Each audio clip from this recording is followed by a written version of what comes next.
Boa noite, boa noite, boa noite, torcedores. Sejam muito bem-vindos aqui no canal para mais um vídeo. Estamos seguindo aí no cronograma de toda sexta eu postar um vídeo aqui para vocês.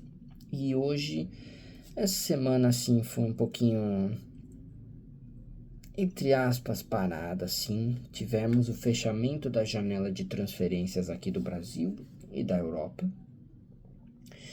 E que tivemos uma novela extensa e também vamos falar um pouco da aprovação do Conselho Administrativo sobre o FIP de Cotia.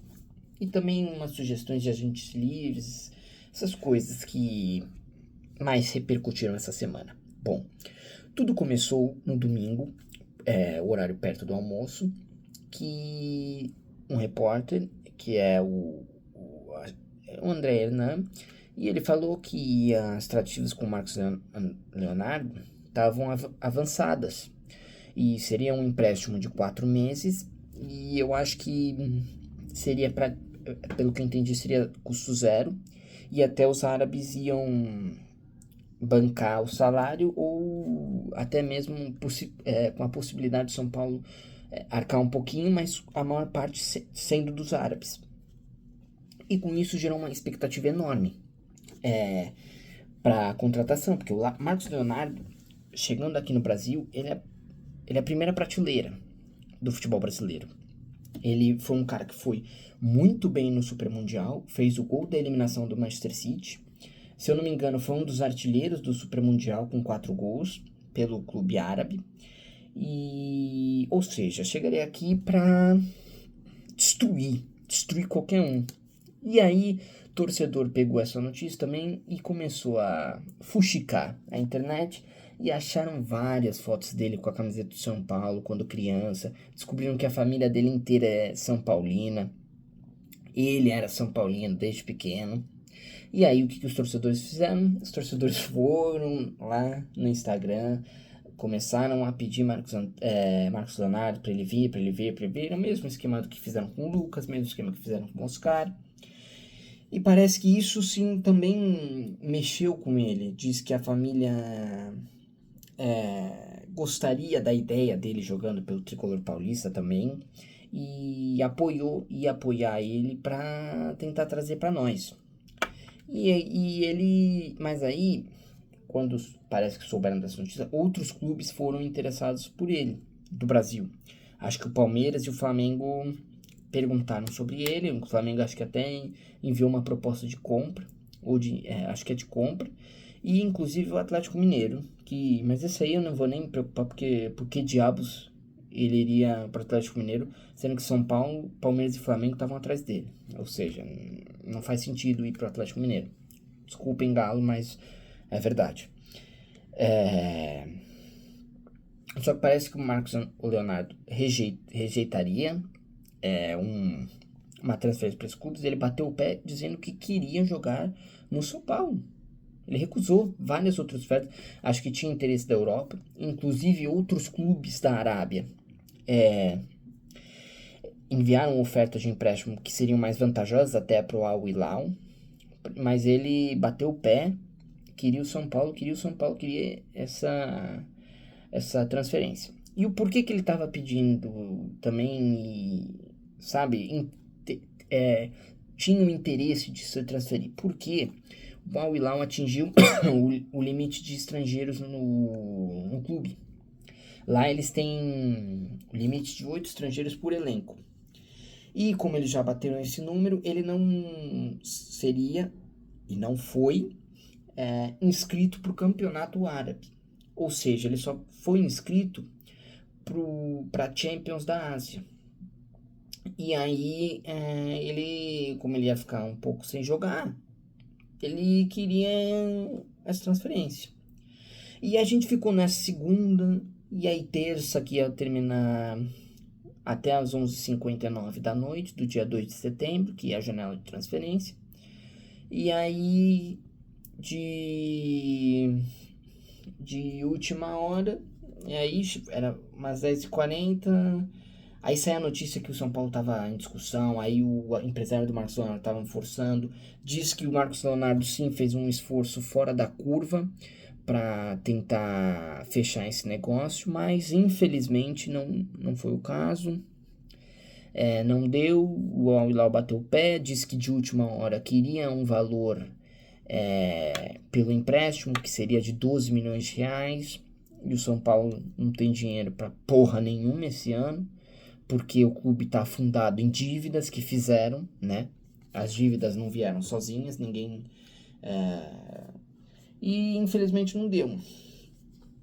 E aí fechou a janela, o São Paulo só anunciou o Rigoni, que voltou ao clube depois de... Acho que ele saiu em 22, depois de 3 anos, né? Que a gente ainda tá em 25. O Rigoni tem uns números não muito animadores desde que ele saiu do São Paulo. Acho que foi só 6 ou 8 gols em 3 anos e poucas assistências. Mas dizem que foi um pedido do Crespo. Ele veio com um empréstimo até o final do ano, mas com a possibilidade de renovação caso atinja metas. Disse que ele teve que reduzir drasticamente o salário dele.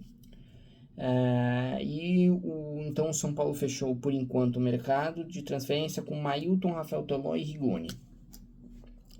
Agora, saíram as notícias que o Marcos Leonardo também estuda com seus empresários e sua equipe de staff, rescindiu o contrato por justa causa lá com os árabes, porque eles vão alegar que por não estar inscrito no campeonato árabe, eles estariam impedindo ele de exercer a profissão. Galera, vamos lá. Marcos Leonardo ganha em dia, em um belo dinheiro. Eles inscreveram ele em um campeonato. Ou seja, eles têm planos de usar ele para ele exercer a profissão. E não tem nenhum problema com pagamento. Eu acho muito difícil vir essa rescisão. E outra, eu acho que mesmo se rescindir, não acho que o São Paulo tem bala para pegar ele. Eu acho que vai ter outros mercados mais atrativos para ele ir. E é um custo que o São Paulo, infelizmente, nesse momento, não tem aporte financeiro para sustentar. Porque enfiaram o clube em lamas de dívida e agora esses jogadores, infelizmente, para o momento, não tem como. Nós já temos jogadores caros, não se sabe se teve ou não a diminuição da folha, espero que a gente tenha, espero que nós apresentemos um superávit no final do ano. E alguns salários caros, infelizmente, não estão rendendo o que deveriam estar rendendo, que nem o Oscar, o Lucas esse ano, Arboleda, Caleri, Luiz Gustavo, que tem um salário também não baixo. Então, infelizmente, São Paulo não tem condição, acho que nem se vier a rescindir o contrato do Marcos Leonardo. E agora, vamos lá, também, outro ponto. A gente tá com raiva dos árabes e tal, mas os árabes não estão errados. Porque a gente vai ver, eles investiram 40 milhões no jogador de euros, pagam uma bala para ele lá no clube, pagam tudo em dia.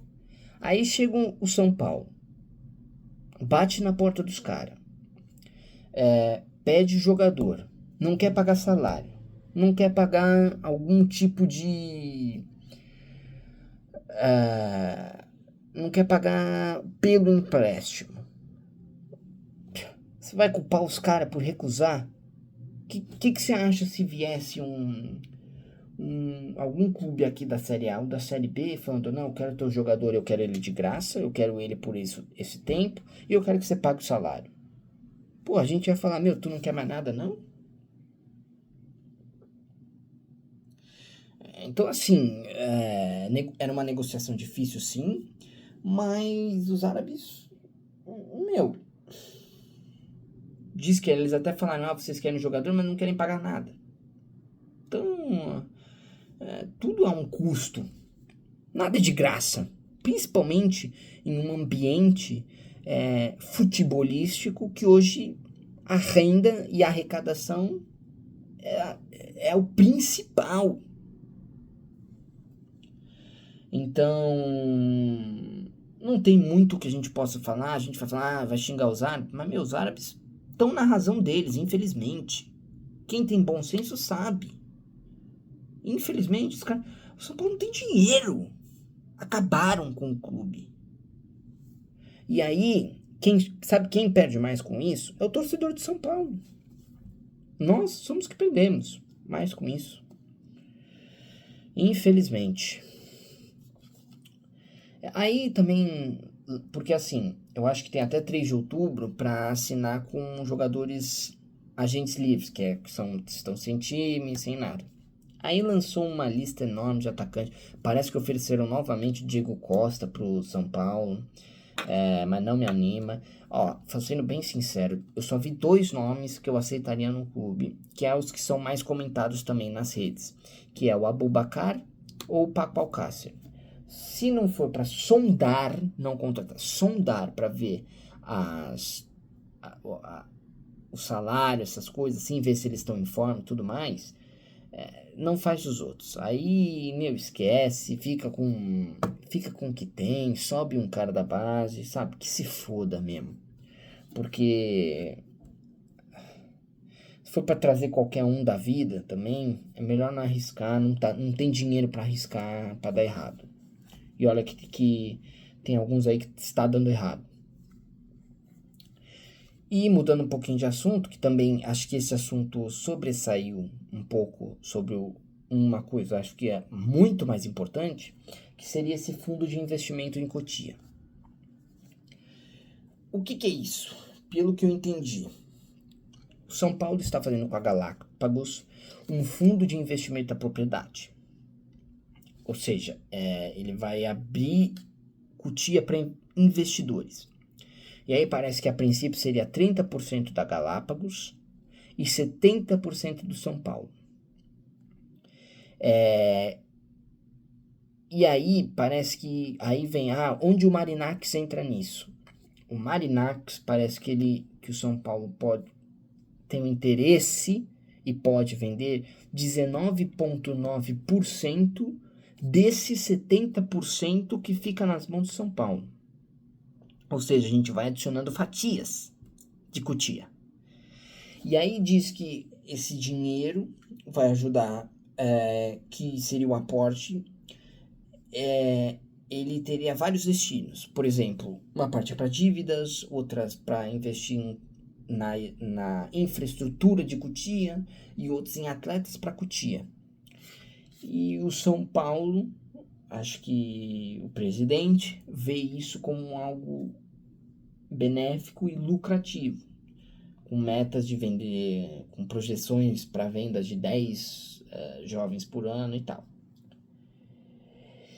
Eu fico um pouco receoso, porque eu achava que 70% eram fixos do São Paulo. Eu não sabia que a Galápagos ia ter um pouco, e não sabia que o São Paulo ia ceder para o Marinacks era dentro desses 70% do que o São Paulo já tem. Eu achava que seria 30 Marinacks e 70 São Paulo. Mas não, eu fico bem preocupado. Lógico, pode ser bom? Pode, mas também pode ser ruim, né? As coisas que a gente está testando esse ano não estão muito boas, como esse FDIC. Vamos ver só no final do ano se esse FDIC deu certo. Mas eu acho que semana passada eu até cheguei a comentar que ia passar pelo Conselho Administrativo e passou por unanimidade. Então agora vai para o Conselho Deliberativo, que é o conselho mesmo que vai ver se é aprovado ou não. Acho que se passar, eu acho que seria implementado esse sistema já em outubro. Não sei se no começo ou no final. Mas infelizmente o torcedor acho que nesse momento se sente imponente, porque nada muda, parece, no São Paulo, e o torcedor não é levado em consideração, na minha opinião, pela diretoria, nem por ninguém lá de dentro.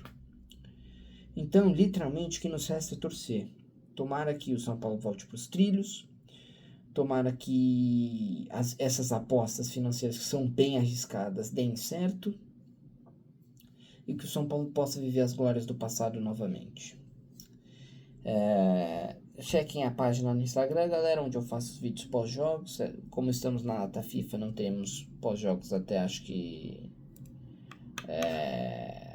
tem a semana que vem ainda e só na próxima vai ter. Mas então sexta que vem eu tô aqui de volta no YouTube para falar o que rolou da semana. E é isso. Bom final de semana a todos, boa semana. E nos vemos sexta que vem. Falou!